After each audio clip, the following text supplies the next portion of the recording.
and I know you played in Latvia for a bit, and after you stopped playing there, you were in the midst of a potential takeover of a club. Um, what was the motivation behind that? And obviously the deal fell through, but how close was it to happening? One, and then two, what was the reason for why you picked Latvia in the first place? Hmm. Yeah, so to be honest, as you said, I played in a lot of places, but Latvia, was, one of my favorite places that I played in. Clean, safe, similar to Scandinavian people, or even, a bit more reserved. But, once you talk to them, you become good friends. I still have a couple of good friends there, specifically club owner at FK Meta. He's become a good friend of mine. And, the main reason to start over there was the foreign rule, right? So 8 out of 11 players in Latvia in the second tier and also the first tier can be foreign.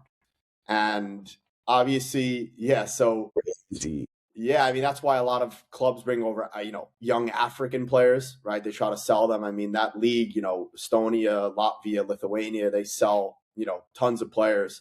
And it's a great launch pad, right? And that's kind of the reason I wanted to start it because, to be honest, a lot of Americans, especially older players, are trying to go to, the Spain or UK or Portugal, and right, there's so much domestic talent there, right? So my whole thing, and if I would have started over, and that's one of the mistakes I made, I would have stayed in Latvia. I had a trial at FK Jelgava when I was 20, and I was with the guy who sent me there was actually one of my coaches from Germany, right? And he sent me over there, and he's like, "Hey, you're going to be with the second team for 2 weeks, right? Because you're a nobody." Right? And I accepted I was a nobody, and if you're good enough, you'll train and have a chance to sign with the first team.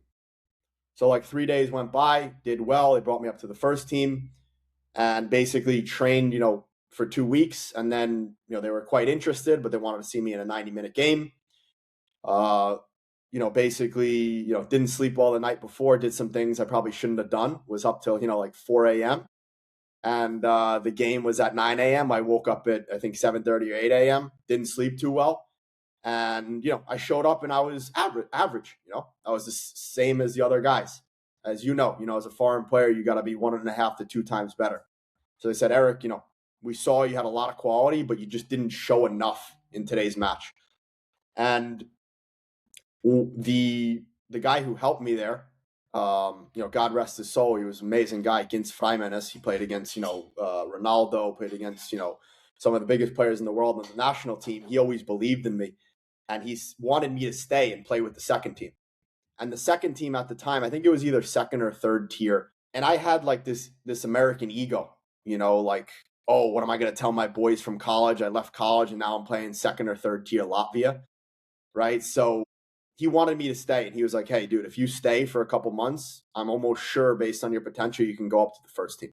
I was arrogant, didn't have the right, mentor, and I, didn't do it, right? So come back to Latvia, he brought me back, right? Because his childhood club, Saldus, he wanted to bring them up to the first tier.